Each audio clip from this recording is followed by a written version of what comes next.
I will smoke 10 cigars a day and beat the shit out of you. Batman is Batman because they killed his parents. If they did not kill his parents, he would not be Batman. You're supposed to suffer. You're supposed to take that pain. The worst thing that can happen to you as a man is you live a life with no pain in it. To be born into a rich family and have a nice, easy life and be given money, and you don't have to go to the gym and not have to train because you have bodyguards and sit around like a fuck up. You're going to be miserable and unhappy and a drug addict buying prostitutes. You're only going to have women who adore you. You're only going to feel confident in yourself and feel happy when you've been through hell and come out the other side. There's a version of you who never fails. It is waiting for you.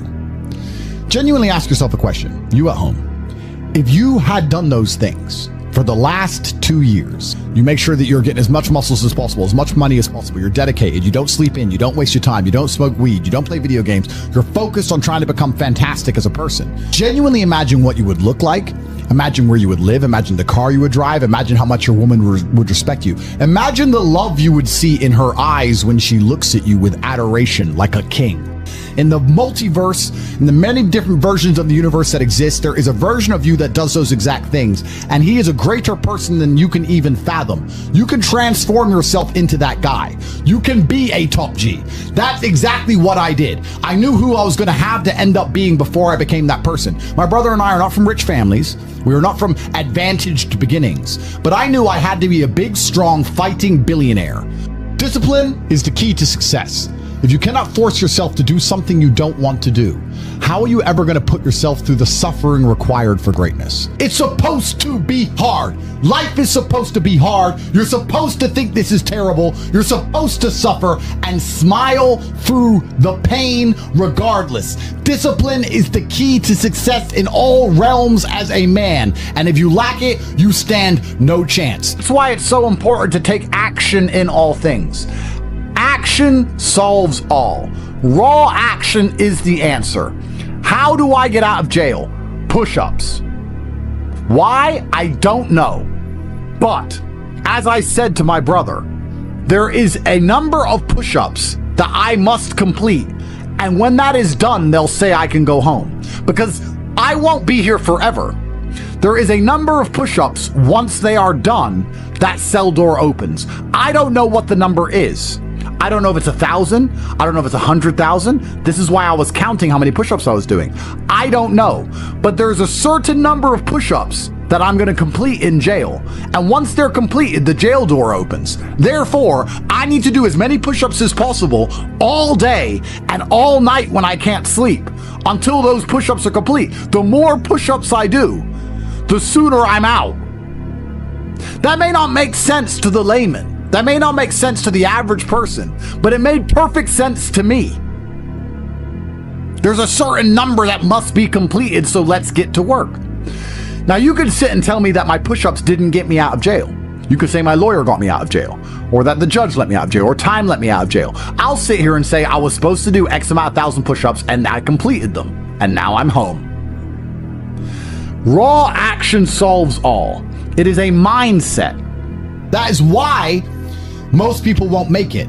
If the path was easy, everybody would walk it and it would lead nowhere. You are not stupid, you are not incompetent, you are lazy and arrogant. This is your competition. People who, even if they are told what to do and people tell them exactly how to do it and help them do it, still quit, still fail because they lack discipline. Even me, with my monumental powers, I can't make a quitter successful.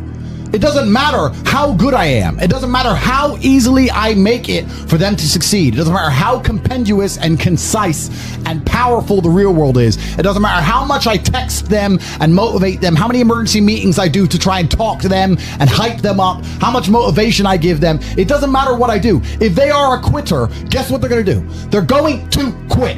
No matter how simple the map is to read, no matter how fast a Ferrari is, somewhere along the drive, the sun's going to get in their eyes, meh, meh, and they're going to sit there and go, I don't like this, this is hard, and they're going to quit. Quitters are the number one type of people that nobody can help. If you're a quitter, I can't help you, life can't help you, God himself cannot help a quitter. So if you lack discipline, you lack the very basic building block to any type of success which exists on the planet. By every single metric which can be measured with science, you are going to stay a loser and a failure.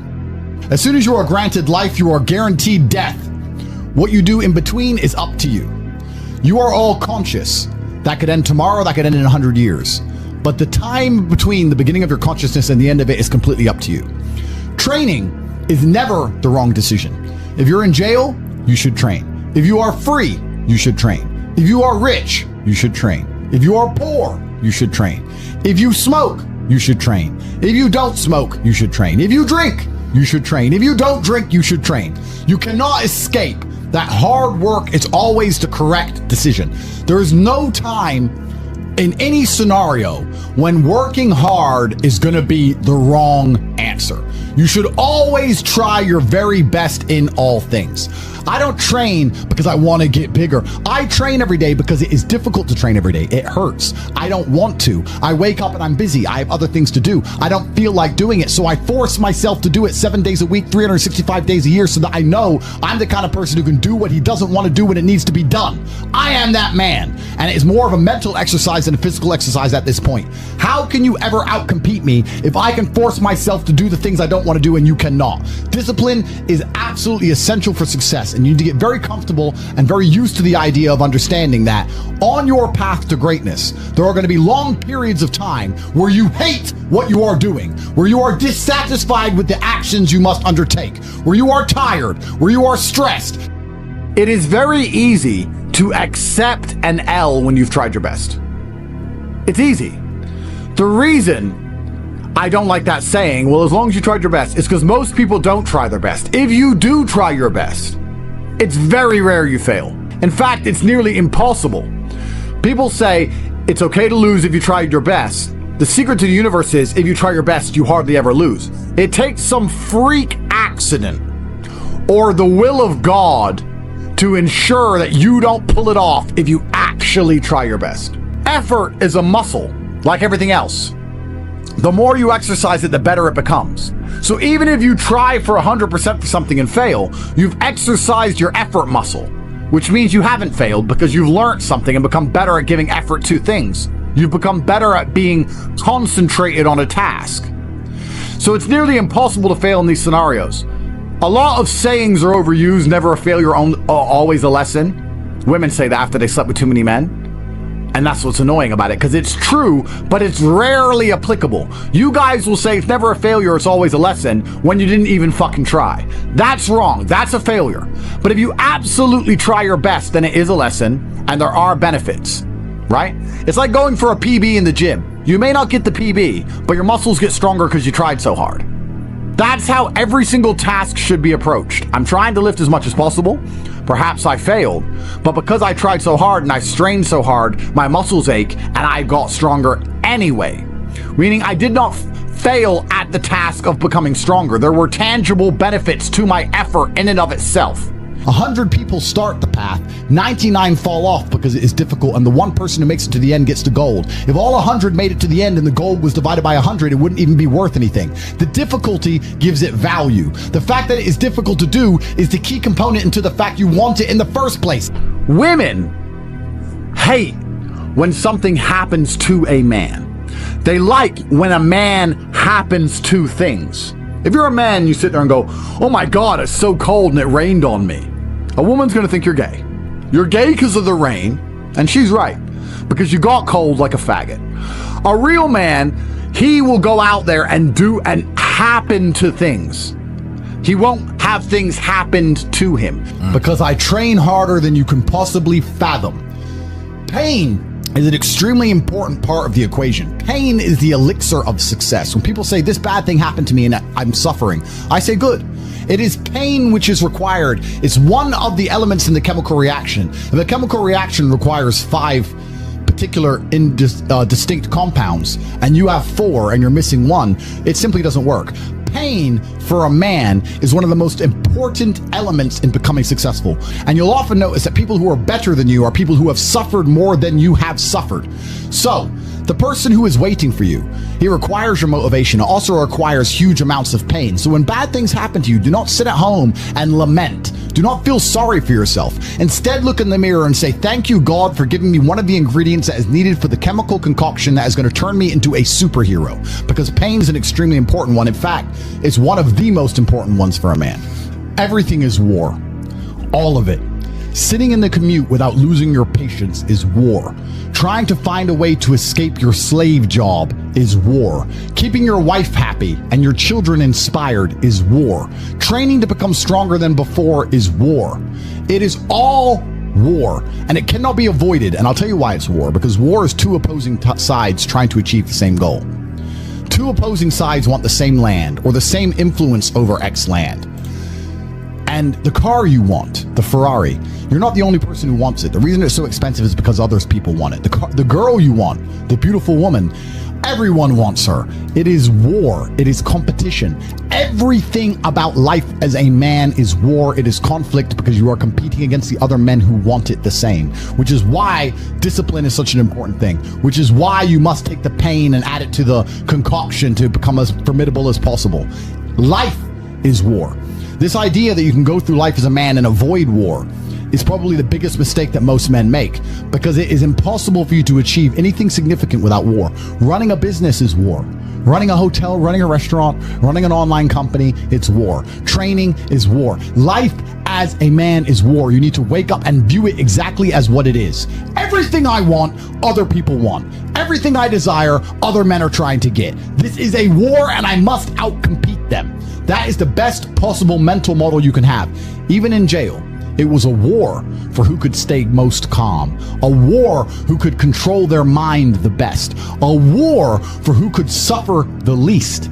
That is war. I was surrounded by people who lost their minds and I refused. It was a battle and I was successful. Life in and of itself as a man is a never-ending struggle and a never-ending battle. It is the constant of the human condition. Evolution requires pain. While others complain that they do not feel happy enough, I'm happy I'm struggling. I don't want to be happy. I want to be great.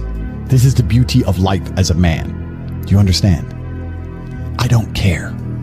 I'm happy to be struggling. I wanted to fight. You wanted to win. I wanted to fight.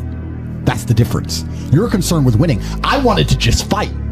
And we're fighting. That is the beauty of life as a man, to be great.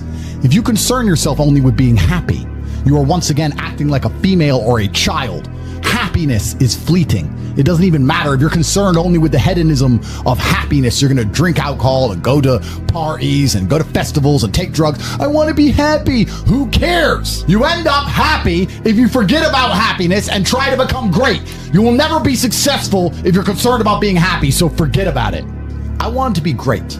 I want to be great all of the time. Being a powerful man isn't always about furious anger and instilling fear. As enemies attempt to attack your energy and lower your vibration, understand this: power is untouchable. Power may notice, but it doesn't care. Sometimes power is simply not giving a fuck.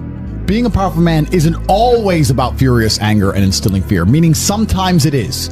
You need to retain the capability to instill fear with furious anger. A man who cannot do that is not a man. It is one of the cards you need to have in your deck. However, more often than not, when you're in a true position of power, you will play the alternate card, which I'm describing here as simply not caring. How can you not give a fuck about things? So I'll tell you how. If you're filthy rich and you have a strong network of people around you who you trust, and you have a good family, and you have beautiful children, you have women who love you, and you have beautiful supercars, you live with your best friends in a compound, you have armed guards, and you're proud of yourself, and you're strong, and you train hard every day, and you're monumentally successful, and all of your dreams come true, and if you want something, you can instantly snap it up. You want a Pagani, you want a Bugatti, you want a $25 million apartment, anything you want, you buy. It's very easy to not give a shit about the opinions of people who don't have one fraction of your success. And what these people are trying to do is drag me, I'm using me as an example, but we can also use it for you. When you have true power, they're trying to drag you down. They're not trying to elevate themselves. They're trying to drag you down, which is a very different thing. Because it's amazing how God rewards those who are trying to build and create and elevate, and how it punishes those who are simply trying to destroy and be spiteful and negative. And these people are going to dedicate hours and hours and millions of hours of their life towards a certain cause. Thank you. To try and drag people down who they cannot affect because they're already too powerful and too large. And they're wasting their own human experience, and they're not progressing or advancing themselves in any way. They will stay brokies, and we will stay rich forever. So the lesson here is that you need to get to a position where ignoring people is a move in which you're guaranteed success. You can ignore people completely and they are benefiting you. And that comes from a position of power. And I think a lot of you at home right now, you may not be in our position, but if you lack somewhere, excel somewhere else. Counter your weaknesses by honing other capabilities. If you're ugly, become filthy rich. If you're poor, be as strong as an ox. Life is unfair. The primary focus of your energies is to balance the books. And there's two different ways you could interpret that. You can, obviously, increase the attributes that you are lacking. If you have the ability to train, because a lot of people don't. Some people are born without arms and legs, but you, with 2 arms and 2 legs, are sitting at home jerking off the Pornhub, flabby and fat. If you have the ability to train, you should be doing it. But also, there are some things that some people are just better at, and you can counteract that problem by teaming up with people who compensate for your weaknesses. People who are strong in areas where you are weak, and you team up with people where you are strong in areas where they are weak. I don't think between the people in this house and our group of friends, we lack anything. Correct. Anything. Correct. Literally anything. We can sit as a group and have a conversation about anything with anyone in the world and give useful insight and change people's lives for the better, because although I am not perfect, our team compensates one for each other. And that's the point of brotherhood. So excel in one area if you lack in others. I have people say to me, Andrew, I'm short. What do I do? I'm short. Okay, God made you short. Fine. Good. Doesn't matter. You can't change it. What you can do is become as strong as an ox and become filthy rich and monumentally important and extremely influential. You can do that. People say, I'm poor. You should be strong. Oh, I'm strong, but I don't have any money. Okay, then teach others to be strong. Yes. There's always a way you can take your advantages and use them. And by teaming up with other men, other people, you can build a team in which there are no weaknesses. So if you have a disadvantage, you also have somewhere God has given you a distinct advantage over others. And it is your duty to excel in that realm. It is your duty to become so monumentally influential and powerful within that specific criteria in which you have the capability to be brilliant, that your weaknesses no longer appear because they can be simply overshadowed by your network or overshadowed by your absolute competence. By constructing the correct mindset, you can be in the exact same scenario you're currently in, living the exact same life with a different mental model in which you view the world, and you will not only feel more powerful, you will be more powerful, you'll achieve more amazing things, you will be greater, you will be happier with the same car, the same woman, the same house, the same income, the same everything, but your mind changes the lens in which you view the world. Lenses change things. Rose-tinted glasses, perhaps dark glasses. You can put glasses on, change the lens, and you can view the world differently by changing how your mind is constructed and put together and the way you view the world. That is the point of mental Aikido. So that's the mentality and the mindset you have to have. Your mind is your number one ally in all things. A lot of you have been sabotaged internally by your own mind. Your own psyche is working against you. And I can tell by the questions you ask me. You come to me and say, Andrew, what do I do about the fact that I don't always feel like working? You're asking me how you deal with the treachery that you're experiencing from your own mental state. You should never have to deal with treachery. So you have to have a genuine dislike and distaste and disgust for treachery, to the point where you do not allow yourself to betray yourself. When you have negative thoughts that prevent you from being the best version of yourself, you should understand that your mind is attempting to betray you.